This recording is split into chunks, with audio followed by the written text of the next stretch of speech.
Hi everyone! Today we are going to make a complete tour in Philippines Pavilion known as Bangkuta.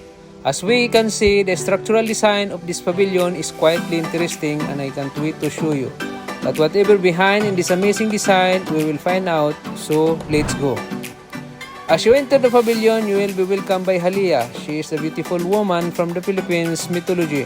She represents the Philippines from the past and she symbolizes giving birth to the new modern Filipinos.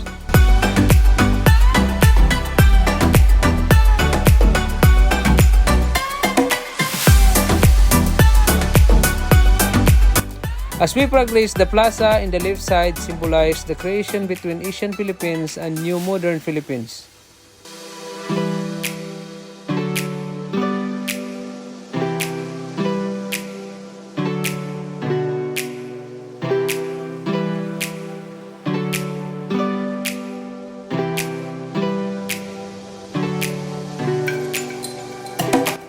This place represents the Philippines from 65,000 years ago, way before the first Austronesian-speaking people landed in the Philippines.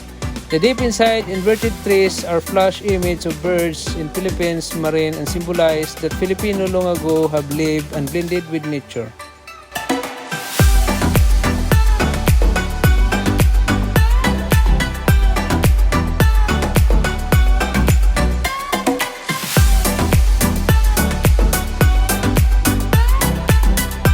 This place represents the beginning of cultural heritage 4,000 years ago. People who spoke Austronesian language arrived by boat in the northernmost island of the Philippines. They arrived in increment, not as a massive migration. From this, they gave the Philippines one single language family, which burst into 170 plus dialects.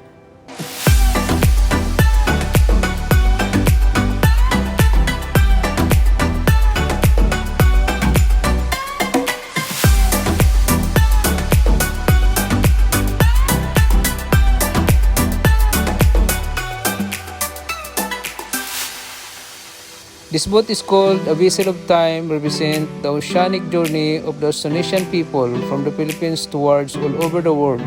This boat symbolizes also the Filipinos are seafarer.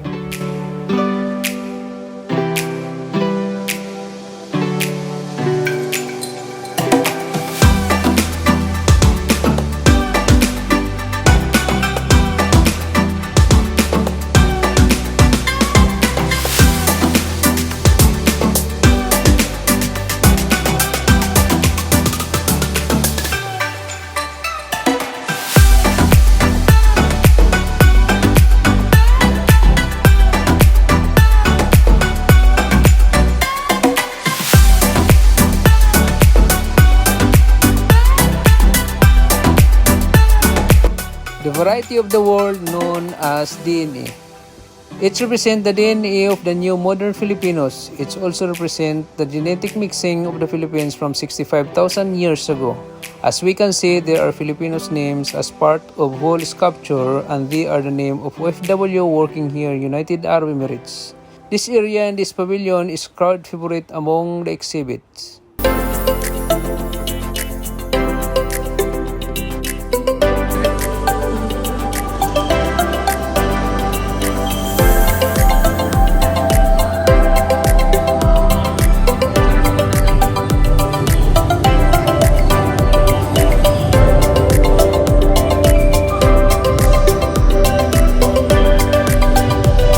In this area, there is 5 minutes audio-visual presentation. It's all about Bangkuta's story told in colors.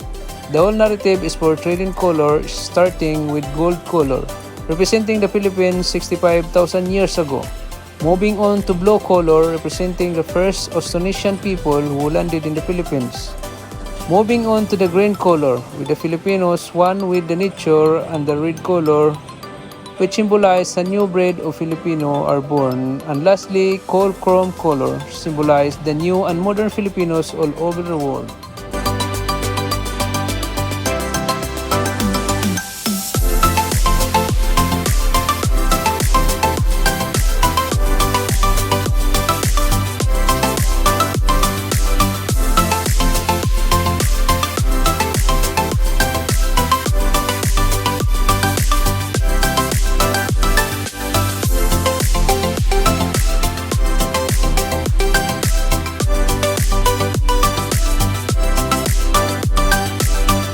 aggregate motifs of Filipino popular culture in a mural welcoming visitors to the Imaginarium.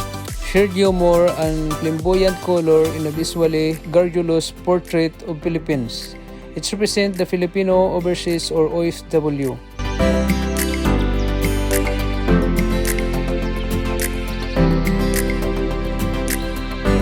Displays represent the expatriate Filipino workers flying everywhere for everything, in every possible way forward and back to the Philippines. The theme of travel belongs to these Filipino migrant workers and their ancestors.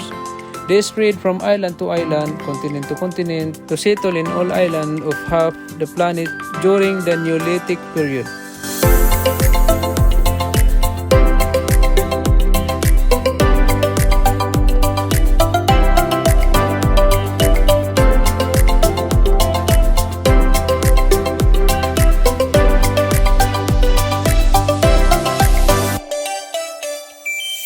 Morely in curve yung design ng structural design ng pavilion na to. As far as I know, it's designed through bangkuta, yung tinatawag na coral reef. So andito tayo ngayon, of course, kakaiba din yung design. First time natin makikita na itong disenyo. Kung ano man yung mga curve na to, of course, there is something behind in this design. We don't know what it is, but kung ano man yung ibig sabihin. And of course, napakaganda niya. And, this is Philippines Pavilion. Nasa rooftop tayo ngayon. Tanaw natin yung buong Expo 2020 ng mga location dyan sa likod dyan. So, all in all, Philippines is showcasing the culture, showcasing the past of the country. So, yan, Philippines Pavilion. If andito kayo sa Dubai, if you are a Filipino, please come visit to Philippines Pavilion as to support our country, and we have to be proud as a Filipino kahit na paano ay andito tayo, nagre-represent tayo nire-represent natin ang Pilipinas with this Expo 2020 Dubai. So dito na lang muna guys, and please kung bago kayo sa channel natin, subscribe our channel and hit that notification bell. Thank you.